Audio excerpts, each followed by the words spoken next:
What is up, everyone? I'm here to do a discussion, review, predictions, explanation, everything on the latest chapter of Attack on Titan slash Shingeki no Kyojin, chapter 64. And I do think that this chapter, if you use all your logical reasoning abilities, pretty much reveals a hell of a lot about all these things going on, all these mysteries, all these conspiracies.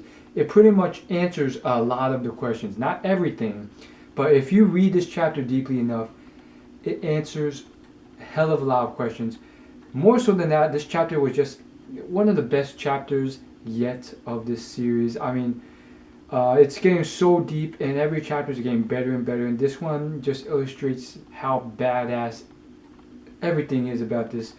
Um, so let's get started, and I actually want to go through this, not page by page, but there's certain things that it's just ridiculous about. First off, I do have to say, Levi and Hang are just ridiculous beasts. They are just ridiculous badasses, who are just amazing. First off, the whole concept of 3D maneuvering gear is just ridiculous in itself.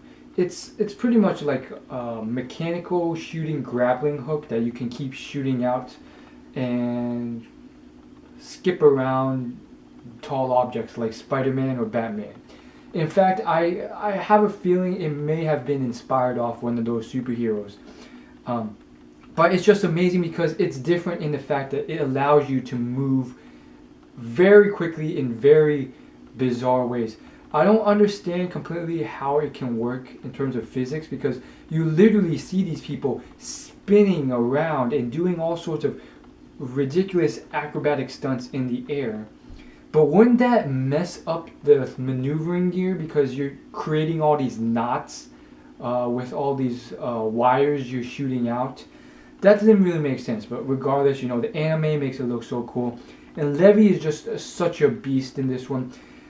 Might I remind you that, again, it was explained in this chapter during the ambush that Levi was ambushed before, if you guys remember a few chapters ago, and he managed to take down 12 of these men who had 3D maneuvering gear and this next generation shooting gun thing that worked with the maneuvering gear, which is ridiculous because it was specifically designed to take out people with 3D maneuvering gear, which is weird in itself. And also, it's like you are surprised with something that was designed to take you out when you were unaware of it before, when you weren't even aware that they were about to kill you, and you managed to escape and take down 12 of them. It's just ridiculous. Levi is such a beast. He's been a beast since I first got introduced to him, for being in the first off the most dangerous group ever, the Survey Corps. Something with ridiculous odds of even surviving every time you go out. And then each time he does his signature spin slash, he literally turns into a ball and spins in a very unique way to kill his enemies. And when you see it in the anime, it's just ridiculous. He's such a beast. Okay, enough fanboying. In addition to this, let's just start off with the intro to this amazing chapter. Again, it's just still amazing how it's only on 64, but might I remind you that the chapters are organized in a 50-page per chapter format. So technically, if you equate it to Naruto or One Piece, it's like chapters 300 by now, maybe 200. But let's just get started. So the intro, they step into the church, and they're all pretty antsy about this, and they know there's a secret passage, and boom, on page 5, the author does a ridiculously good job of just illustrating and exemplifying different scenes.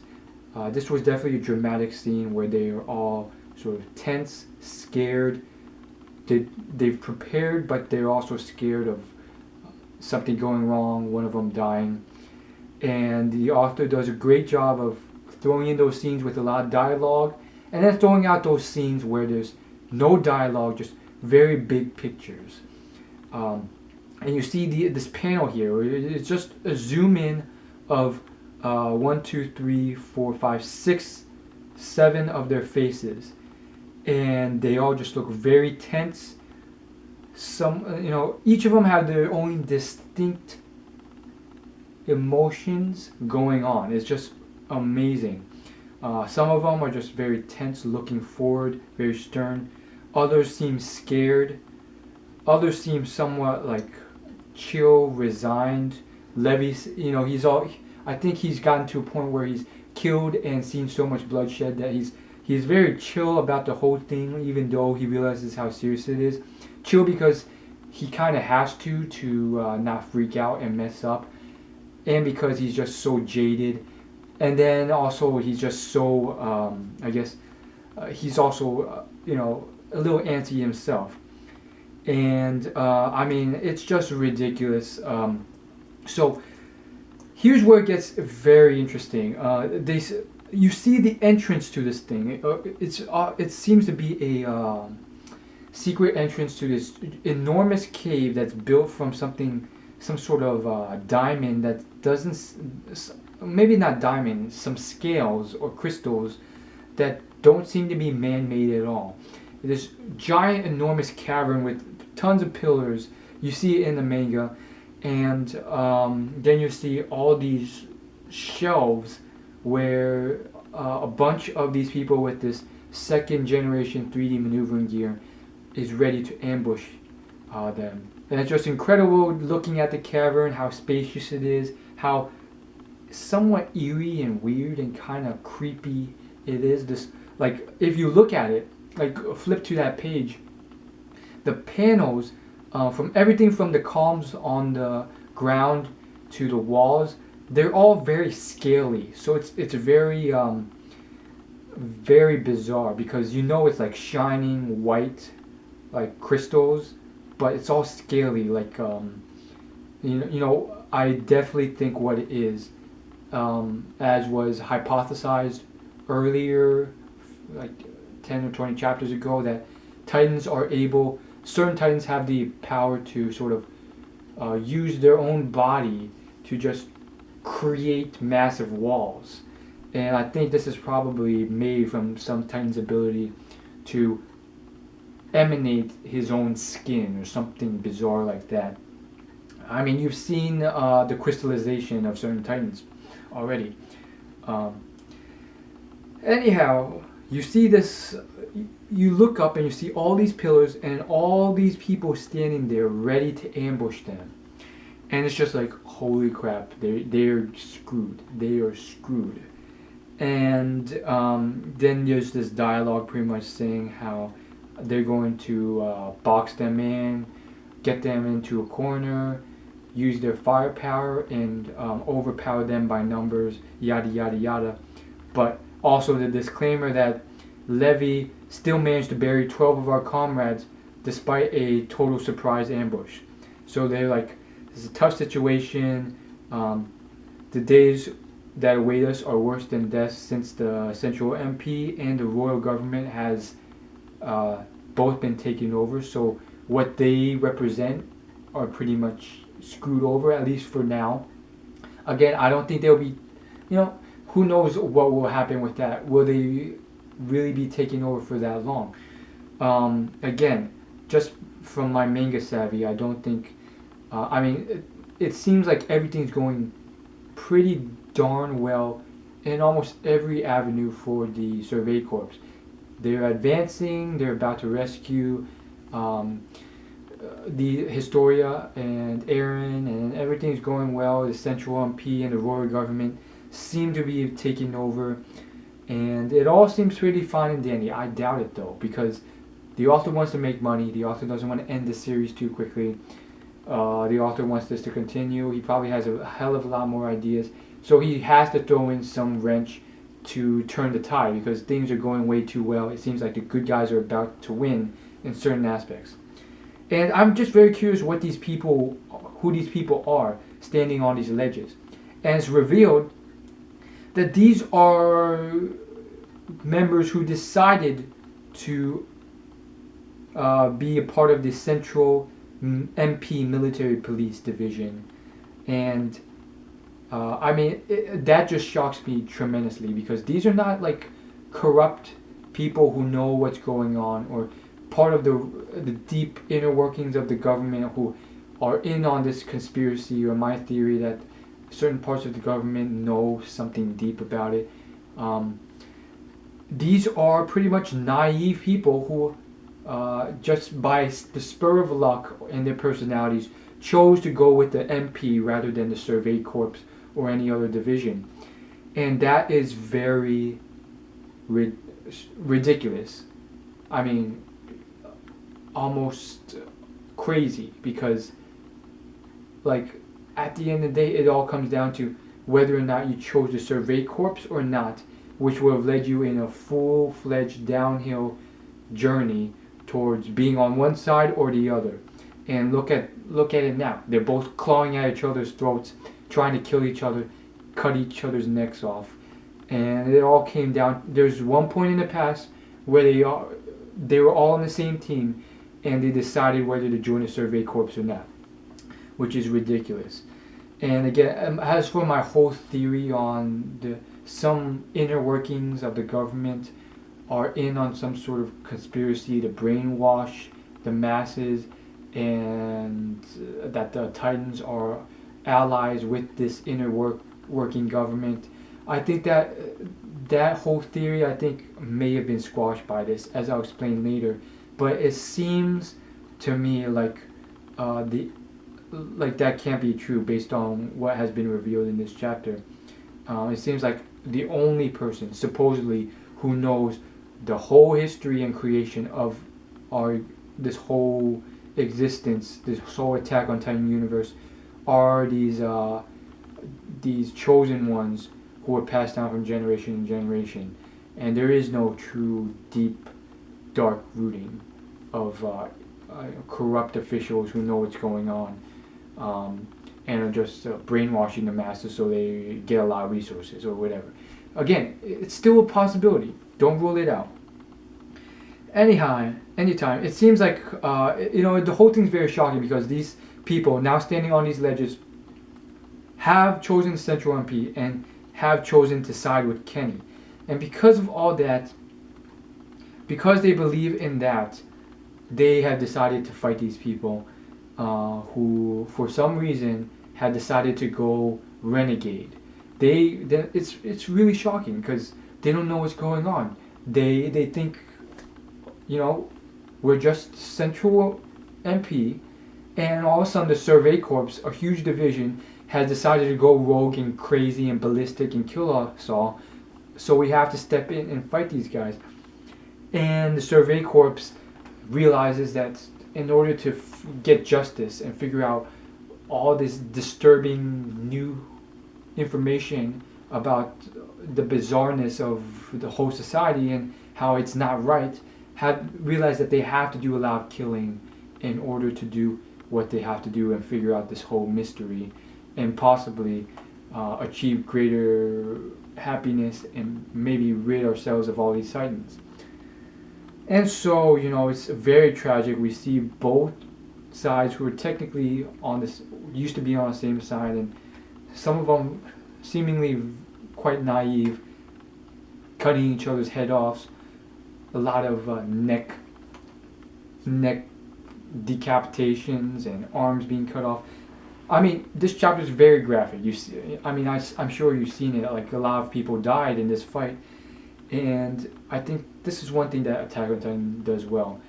A lot of other manga that have gotten a lot of success are too averse to killing anyone, and even if they do kill someone, it's like once in a blue moon, and their death is done in a very kid-friendly way.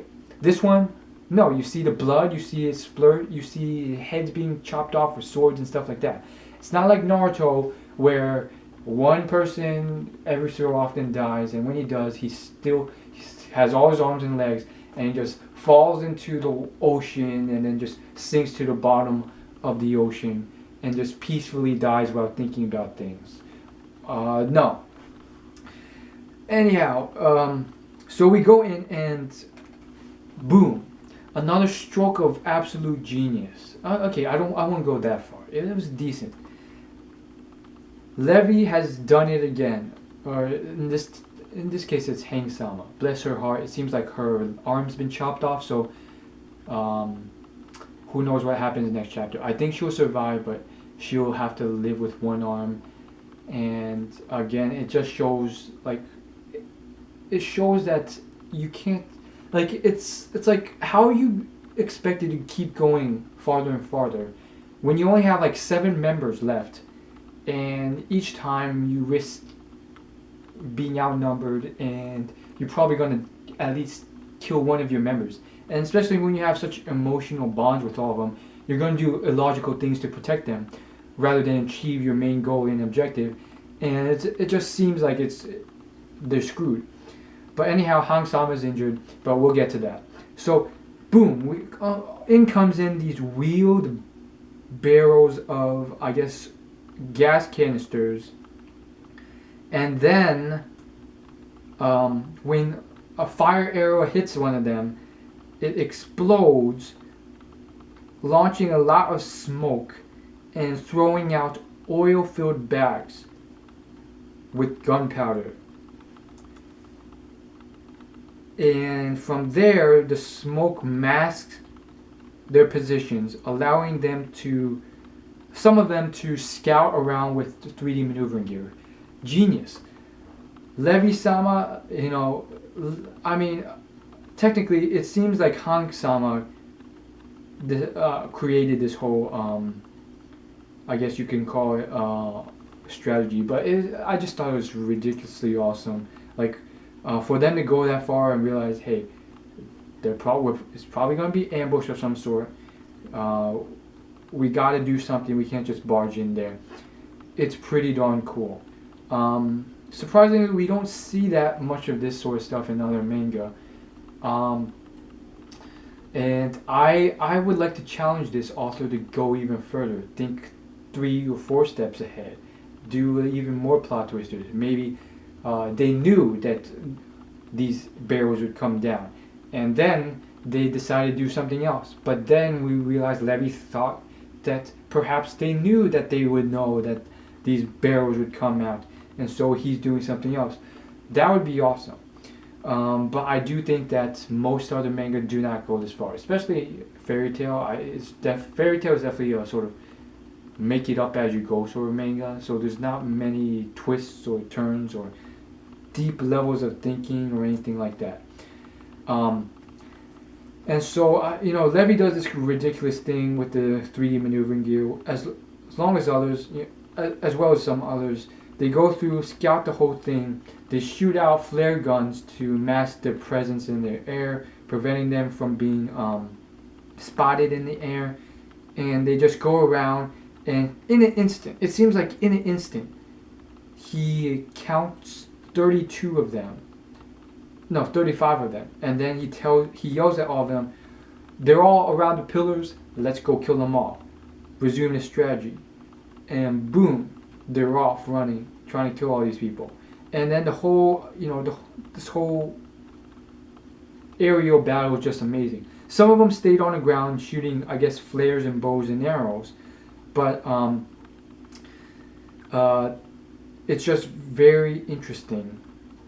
And I want to note a few things. One of them just being the ingeniousness of some of the things that's noted. They immediately point out the big weaknesses to this new generation maneuvering gear. Or not immediately, but it's noted before they prepared for this through flashbacks, which is amazing because it really just shows how the author's thinking. He's thinking, okay, we have to think beyond. We have to really, what are the weaknesses to this seemingly higher technology, more advanced, seemingly better in every way technology? They're not swords, they're guns. And boom, it's explained.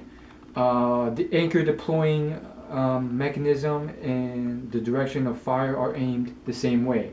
Therefore, um, that causes a lot of things. First off, you have to fire and shoot in the same direction, and therefore, if someone's behind you, um,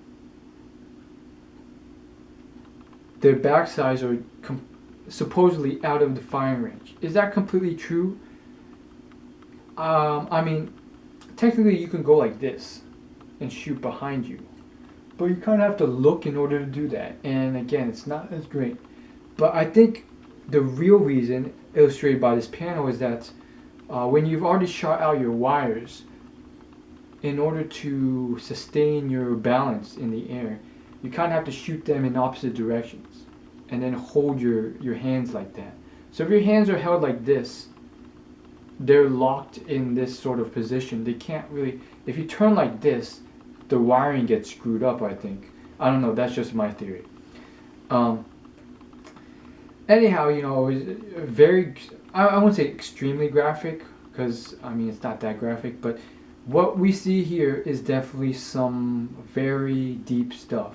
These people have all decided that they have to kill in order to proceed. And you see them, with this resolve on their face, chopping these people's necks off with their swords. And it's really something, because we've seen in other chapters how it's tough to kill someone. It really is tough to kill any other person, especially when it's with the sword. Like with the gun, that's different, but with the sword, like you kind of have to see them and be close, and then see the blood spurt, and then chop it off. So it's kind of ridiculous. Anyhow, it seems like, it definitely seems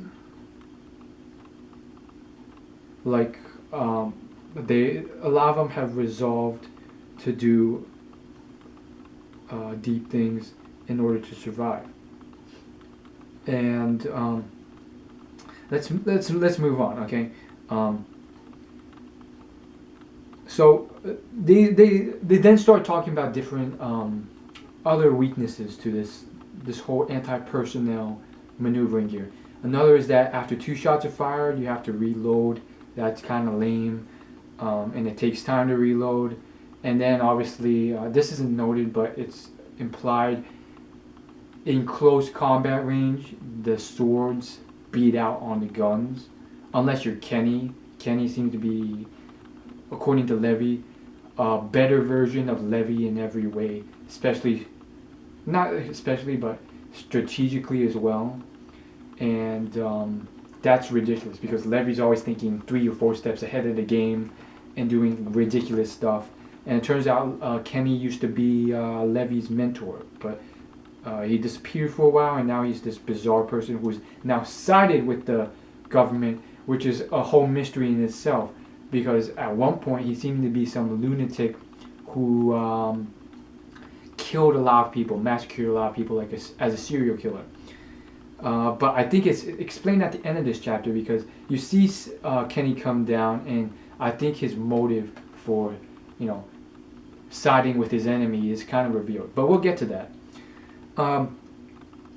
So, anyhow, we see some more fighting and more killing and slashing and death from a lot of people.